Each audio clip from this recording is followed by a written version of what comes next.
नमस्कार, बहुत स्वागत है आप सभी का जी राजस्थान में और मैं हूं आपके साथ अंकुर श्रीवास्तव। और जी राजस्थान के हमारे इस खास कार्यक्रम में आज हम बात करने जा रहे हैं दीपोत्सव के अगले दिन मनाए जाने वाली यानी कि तीसरे दिन मनाए जाने वाले गोवर्धन पूजा के बारे में हम बात करेंगे।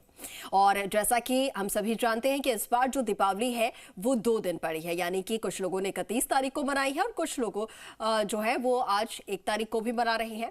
तो ऐसे में दीपोत्सव से हम शुरुआत करेंगे और गोवर्धन पूजा का क्या महत्व है, किस लिए गोवर्धन पूजा मनाई जाती है, कब और कैसे हम उसकी पूजा करें, इसको लेकर हम पूरी जानकारी जो है हमारे खास मेहमान से लेंगे।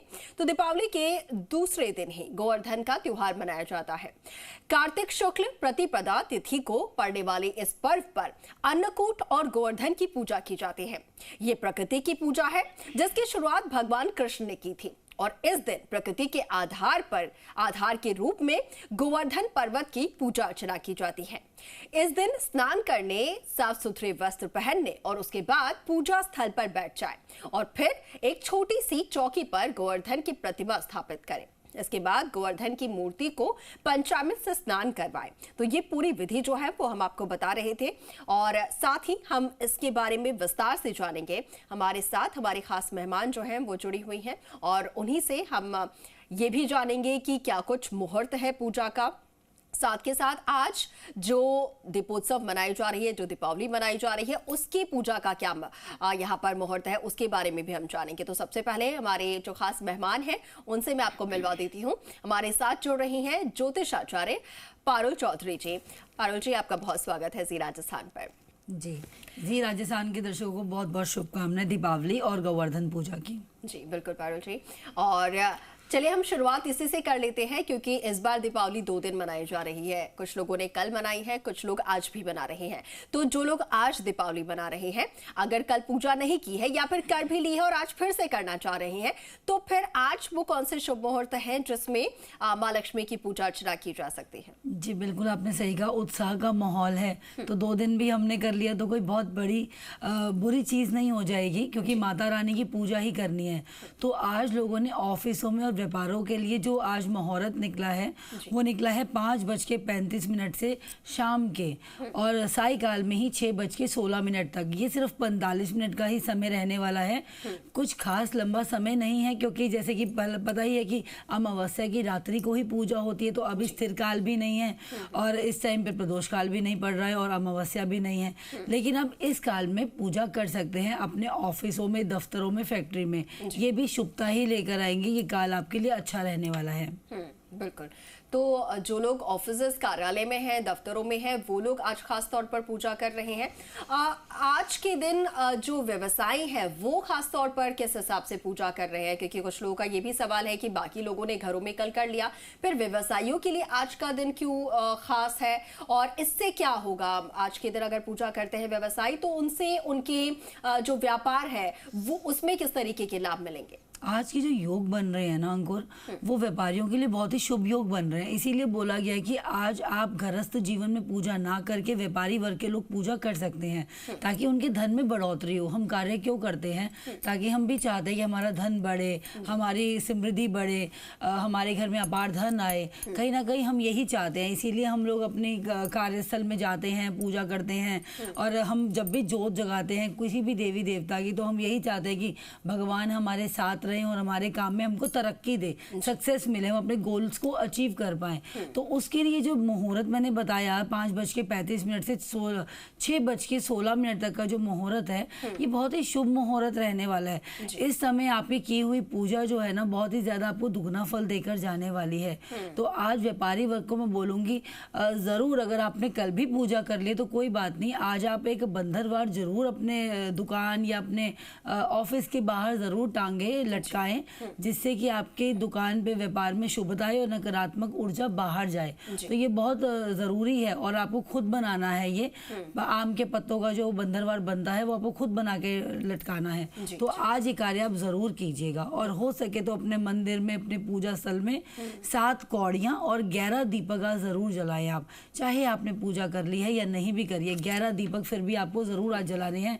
घी के भी हो सकते हैं और तेल के भी, जैसी आपकी इच्छा हो। जी बिल्कुल। बिल्कुल बिल्कुल पारुल जी, ये आपने महत्वपूर्ण जानकारी दी है। जिन लोगों ने कल कर ली है लेकिन उसके बाद भी आज आप अपने मंदिर में या फिर दफ्तरों में जरूर दीपक जलाएं और पूजा भी जरूर करें। अच्छा पारुल जी, अगर उपाय के बारे में हम जानना चाहें, क्योंकि खासतौर पर जो लोग व्यवसायी होते हैं, जो व्यापारी होते हैं, उनके लिए बहुत जरूरी हो जाता है कि माँ लक्ष्मी जो है उन पर आशीर्वाद उनका बना रहे, माँ लक्ष्मी जो है वो स्थायी रूप से उनके साथ जो है उनके दफ्तरों में विराजित रहे। तो इसके लिए क्या उपाय ऐसे किए जा सकते हैं ताकि माँ लक्ष्मी जो है उनकी कृपा बरसती रहे उनके व्यापार पर?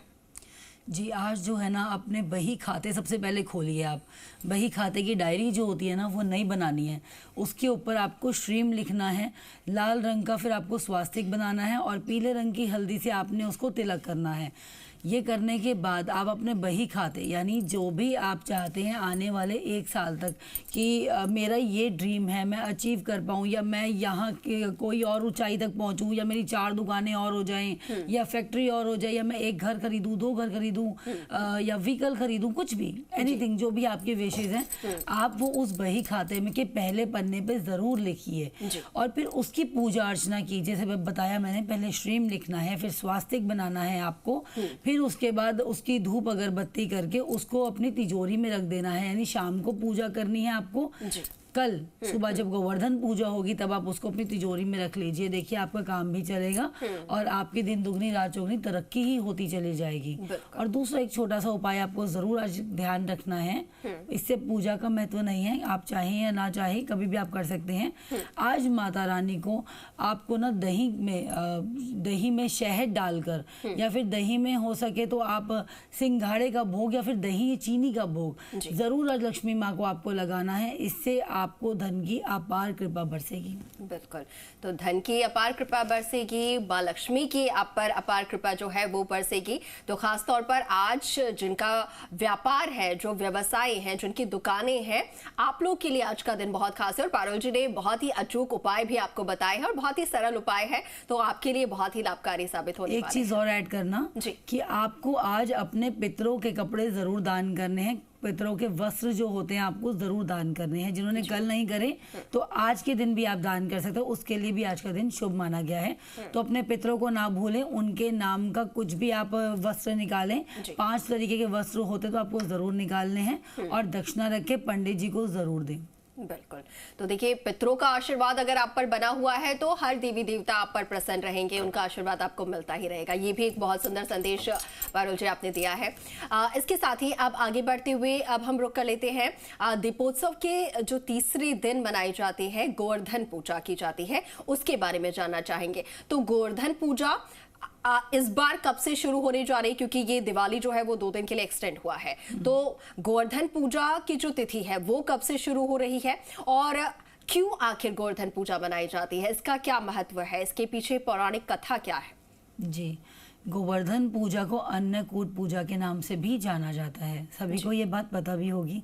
लेकिन आज जैसे मुहूर्त है ना, 1 तारीख को 1 नवंबर को मुहूर्त लग चुका है, स्टार्ट हो चुकी है गोवर्धन पूजा की तिथि, जिसे 6 बज के सायकाल में 6:22 से शुरू होकर समापन होगी ये 8:21 पे, यानी कि 3 तारीख की, 3 नवंबर की।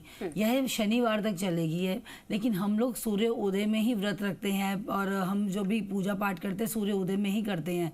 हम लक्ष्मी पूजन अमावस्या में करते हैं, पर बाकी सारे पूजन और हमारे व्रत हो गए या हम कोई भी शुभता या कोई भी उत्सव मनाते हैं हम सूर्य उदय तिथि में ही मनाते हैं। तो जो सूर्य उदय की तिथि पड़ेगी वो 2 नवंबर को पड़ेगी, 6:30 से लेकर 8:45 शाम के, यानी रात्रि के। तो आप इस दौरान पूरे दिन का ही ऑलमोस्ट आपका पीरियड है वो पूजा करने का, व्रत रखने का या गोवर्धन की पूजा करने का, आपको चित्र बनाने का, तो आप पूजा कर सकते हैं। पूरे दिन का अच्छा खासा मुहूर्त है आपके पास। लेकिन जो मेन पूजा करनी है और व्रत करना है वो आपको 2 नवंबर को ही करना है, वो 1 को नहीं माना जाएगा क्योंकि शाम हो जाएगी, सायकाल हो जाएगा। तो अब इसका महत्व जानते हैं क्या है गोवर्धन पूजा का। जैसे कि श्री कृष्ण जी ने हमारे गोवर्धन पर्वत उठा रखा है, सबने चित्रों में देखा होगा, लेकिन छोटी सी उसके पीछे शास्त्रीय कथा भी है, पौराणिक कथा भी है कि श्री कृष्ण जी जैसे नटखट बहुत ही हैं, तो सबको पता है कि उन्होंने सबको अपने गोवर्धन वासियों को बोला, ब्रिजवासियों को बोला कि हम क्यों इंद्रदेव की पूजा करते हैं, गिरिराज पर्वत तो हमें इतना कुछ दे ही देता है, तो हमको नहीं पूजा करनी चाहिए, उनका तो कार्य है हमको वर्षा देना, तो इसमें पूजा करने का क्या स्पेशल क्या है इसमें। तो सब लोगों ने उनकी बात पे विचार किया, तो वृंदावन वासियों ने यानी ब्रिजवासियों ने गिरिराज पर्वत की पूजा करनी शुरू कर दी, उनको भोग लगाया, उनको ही पूजा पाठ किया 7 दिन तक। लेकिन जो हमारे इंद्रदेव थे काफी रुष्ट हो गए, नाराज हो गए, तो उन्होंने भारी भरकम वर्षा की, मूसलाधार वर्षा करी, क्योंकि मेरी ही पूजा करी जाए। इंद्रदेव के अंदर ये ईर्ष्या बहुत थी और कहीं ना कहीं उनके अंदर अहंकार था कि मैं ही देव हूँ, मैं ही बड़ा हूँ, मेरी ही पूजा की जाए, मेरी अर्चना की जाए। यही अहंकार समाप्त करने के लिए कृष्ण जी की ये एक लीला ही रचाई गई थी। तो गिरिराज पर्वत के पास वो लोग गए, उन्होंने प्रार्थना करी कि इतनी मूसलाधार बारिश से हम कैसे बचा जाएगा, हमारा तो पूरा का पूरा ब्रिज जो है पूरा नाश हो जाएगा। वहीं पर कृष्ण जी ने उन्हें कहा आप मेरे पे भरोसा रखिए, यानी कि आप जिस भी भगवान को मानते हैं ना, उन्होंने मैसेज भी कन्वे करा है इसके जरिए कि आप जिस भी ईश्वर को मानते हैं आंख बंद करके उसमें भरोसा कीजिए। यानी अगर आप गिरिराज पर्वत की सेवा कर रहे हैं तो आप उस पर भरोसा कीजिए, ये आपका साथ देगी, आपको बचाएगी।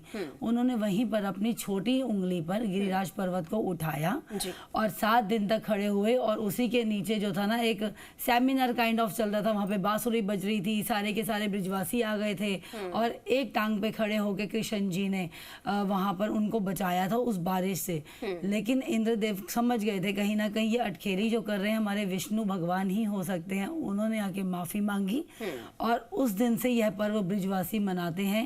ये जो गोवर्धन पूजा का पर्व है, जो आपने वो चित्र भी देखा होगा कि श्री कृष्ण ने अपने उंगली पर पूरा पर्वत उठा रखा है और नीचे ब्रिजवासी हैं, तो चित्र भी ऐसे ही बनाया जाता है।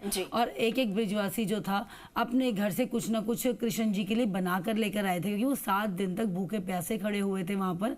इसीलिए अन्नकूट की भी पूजा का महत्व माना जाता है, उनको अन्नकूट भी कहा जाता है। और उनको जो 56 भोग लगाने की जो प्रक्रिया स्टार्ट हुई थी वो वहीं से हुई थी, क्योंकि 56 तरीके के भोग अलग अलग लेकर आए गए थे और उन्होंने सब थोड़ा थोड़ा खा के सबको खुश किया था। और ऐसे ही वहां से ये गोवर्धन पूजा स्टार्ट हो गई थी और हम आज तक मनाते चले आ रहे हैं। जी बिल्कुल बिल्कुल पारुल जी, बहुत ही विस्तार से और बहुत ही सुंदरता से आपने ये पूरी कथा जो है वो बताई है कि आखिर गोवर्धन पूजा जिसकी शुरुआत कब से हुई थी और क्यों आखिर गोवर्धन पूजा जो है वो मनाई जाती है। आगे बढ़ते हुए अब हम बात कर लेते हैं कि गोवर्धन पूजा की जो विधि है वो कैसे होती है, जो पूरा विधान है वो कैसे करना है। आखिर गोवर्धन पूजा हम करें तो हम कृष्ण भगवान की पूजा करें या गोवर्धन पर्वत की पूजा करें, और पर्वत की पूजा करें तो फिर उनकी तस्वीर जो है वो कैसे हम लाएं, और क्या उनकी पूरी विधि होती है पूजा की, इसके बारे में आपसे जानना चाहेंगे। जी, जो गोवर्धन पर्वत आपने देखा, अभी मैंने बताया चित्र कृष्ण जी भी होते हैं, उनके साथ उनकी उंगली पर ही उठाया होता है वो पर्वत और नीचे सारे ब्रिजवासी होते हैं। अब चित्र देखिए आप किसी भी आकार का बना सकते हैं, कोई मोल्ड बना भी ले सकते हैं, लेकिन गाय के गोबर का ही चित्र बनाया जाता है, उपले का जो होता है ना उसी का ही चित्र बनाया जाता है। अब आप इतना ज्यादा डिटेलिंग में ना जाकर अंदर आप नॉर्मल सा चित्र बनाइए कृष्ण जी का, आप पर्वत बनाइए और साथ में 1-2 आप लोग ब्रिजवासी भी बना सकते हैं, और सुंदर सा उसमें दीपोत्सव का जो अलग अलग दीप दान जो उसमें किए जाते हैं, दीप लगाइए, 11 दीप लगा सकते हैं, 21 दीप लगा सकते हैं, या फिर आप सुंदर सुंदर कलर से रंगोली, बच्चे होते हैं उनको बहुत शौक होता है। मेन जो आप को बेस यूज करना है वो गाय का उपला ही यूज करना है। फिर आप ऊपर रंग लगा सकते हैं तरह तरह के, आप दीप सजा सकते हैं, उनको भोग लगाइए। आज कड़ी चावल का भोग लगाया जाता है, तरह तरह के पकवान बनते हैं, जैसे खीर बहुत पसंद है उनको, माखन का भी भोग लगाया जाता है। तो फिर आप उसको पूजा करके तस्वीर या चित्र बना के अपने घर के आंगन में चित्र बनाया जाता है, फिर उनकी पूजा की जाती है कुमकुम डाल के, हल्दी से, और उनको तिलक करके पहले तो आप साफ कीजिए, स्वच्छ कीजिए गंगा जल से, फिर वहां पर आपको चित्र बनाना है उनका। फिर वहां पर आपको चित्र बनाने के बाद पूजा पाठ अर्चना करनी है। जैसे भी आपका विधि विधान है वैसे कीजिए, नहीं तो आपको बुक्स तो मिल जाती हैं, वहां पे आप आरती कीजिए। सबसे पहले गणेश जी की आरती तब भी करनी ही करनी है आपको, गणेश जी को याद करना है। उसके बाद ही आपको गोवर्धन पर्वत की पूजा करनी है। फिर आप पूजा के बाद भोग लगाइए कढ़ी चावल का, और जो आपने जिस प्रकार के अलग अलग तरह तरह के नाना प्रकार के भोजन बना रखे हैं, फल है, मिठाइयाँ हैं, आप उसका भोग लगाइए। अब इसमें परिक्रमा का भी बहुत बड़ा महत्व माना जाता है, क्योंकि परिक्रमा करने से ही आपकी मनोइच्छाएं पूरी होती हैं। यानी कि जो कृष्ण जी थे 7 दिन तक खड़े हुए थे, 7 पहर में खड़े हुए थे, और 7 कोस यानी कि 21 किलोमीटर तक की दूरी का जो पर्वत था ना, उन्होंने वो उठाया था। इसलिए 7 की यहाँ महत्वता बहुत ज्यादा मानी गई है। तो आपको 7 परिक्रमा भी जरूर करनी है अपने बच्चों के साथ, अपने पूरे परिवार के साथ। अगर आप गृहस्थ जीवन में हैं तो पति पत्नी दोनों मिलके ही पूजा करें और परिक्रमा करें, शाम को आशीर्वाद लें और प्रसाद का ग्रहण करें। जी बिल्कुल बिल्कुल पारुल जी, ये पूरा विधि विधान आपने विस्तार से बताया है कि कैसे पूजा अर्चना करनी है, परिक्रमा की क्या महत्वता है, ये आपने बताई है। अच्छा, आज के दिन जो लोग हैं वो गाय पूजन भी करते हैं, गौ माता की भी पूजा करते हैं, उनका भी इसमें विधान है, उनके बारे में जरा बताइए। गौ पूजन जब किया जाता है तो कैसे किया जाता है, गौ माता को क्या कुछ अर्पित किया जाना चाहिए, क्योंकि कई बार देखा है कि उनका श्रृंगार भी किया जाता है गौ पूजन का, इसका क्या महत्व है? देखिए, गोवर्धन का मतलब भी यही है, नाम से ही पता चल रहा है। कृष्ण जी ने क्या कहा था, हमारी जो गौ है पर्वत के पास जाके, यानी गौ जो है वर्धन करती है वहां पे जाके, यानी वहां पे चढ़ती है, हमको उनकी पूजा करनी चाहिए, क्योंकि हमको सब कुछ इन्हीं से मिल रहा है। आपने गांव में देखा होगा कि उपला हो गया, दूध हो गया, तरह तरह की चीजें हमको गाय से ही प्राप्त होती हैं। तो इसलिए बोला था गाय माता की ही हमको पूजा अर्चना करनी चाहिए। तो आज कोई भी विधि कंप्लीट नहीं होती, यानी पूरी नहीं होती है जब तक आप गाय की भी परिक्रमा ना कर लें। और साथ में सबसे पहले जब आप गोवर्धन की पूजा कर लेंगे ना, उसके बाद आप गाय माता को भी तिलक लगाएंगे जाके, फिर उनकी पूजा करेंगे, उनकी परिक्रमा करेंगे, और उनको भोग यानी चपाती में, रोटी में देसी घी या फिर खांड हो गई या फिर चीनी गुड़, किसी का भी आप भोग लगा सकते हैं उनको। इसीलिए ही बोला गया क्योंकि गाय से ही ये रिलेटेड है गोवर्धन पूजा, उसी पर्वत पर जाके हमको वो सब कुछ देती है, तो इसलिए उनकी पूजा करनी बहुत आवश्यक है। और बहुत सारे उपाय भी गाय से ही आज के दिन किए जाते हैं। तो आज के दिन आपको उनको भोग लगाना अति आवश्यक है। वो चाहे रोटी हो सकती है, चाहे कोई फल हो सकता है, या फिर अगर नहीं भी कुछ आपको मिल रहा तो आप जैसे गाय जब क्या कहते हैं वहां पे खड़ी होंगी तो आप उनके पैर उनके छुएं, जैसे जिनकी संतान नहीं है तो वहां पे जाइए, गाय की आप पूजा कीजिए, उसके बाद उनके पैर होते हैं वो छुइए, और हो सके तो उनकी सेवा, जैसे नीचे उनके होता है ना उनका, वो आप साफ करने की कोशिश कीजिए, जो उनके पाँव होते हैं वो आप साफ कीजिए, आशीर्वाद लीजिए। उनको संतान की प्राप्ति भी होती है, जो गाय माता से मांग कर आते हैं आज कि हमको संतान की प्राप्ति हो, तो वो भी बहुत जल्द पूरी होती है उनकी। जी बिल्कुल। तो गौ माता की पूजा करने से भी कई सारी ऐसी आपकी मनोकामनाएं हैं जो पूर्ण हो जाती हैं, जो गौ माता जो है वो पूर्ण करती हैं। इसके साथ ही पारुल जी, अगर हम बात करें, क्योंकि 56 भोग की बात हुई, अन्नकूट की बात हुई, तो कई ऐसे मंदिर हैं भगवान कृष्ण के जहाँ पर अन्नकूट जो कार्यक्रम है वो रखा जाता है, और फिर उसके बाद प्रसादी के रूप में वो अन्नकूट जो है वो लुटाए जाते हैं। हम तस्वीरें भी देखते हैं कि कितने लोग जो है वो पूरे भक्ति भाव से पहुंचते हैं और वो प्रसाद जो है वो लूटते हैं। तो ऐसे में 56 भोग अगर हम घर पे हैं तो 56 भोग लगाना बहुत ज्यादा सबके लिए संभव नहीं हो पाता।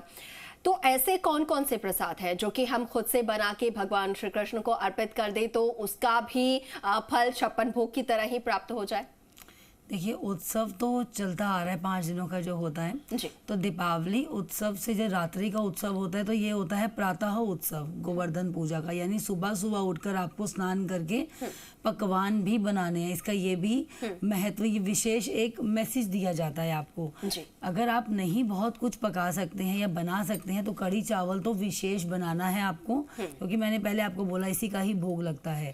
दूसरा, आप साथ में मिष्ठान में मालपुए बना सकते हैं, खीर बना सकते हैं, माखन मिश्री का भोग लगा सकते हैं, या फिर आपके घर में कोई भी पनीर की या फिर कोई दूध की मिठाई हो, आप उसको पकाकर भी बना सकते हैं।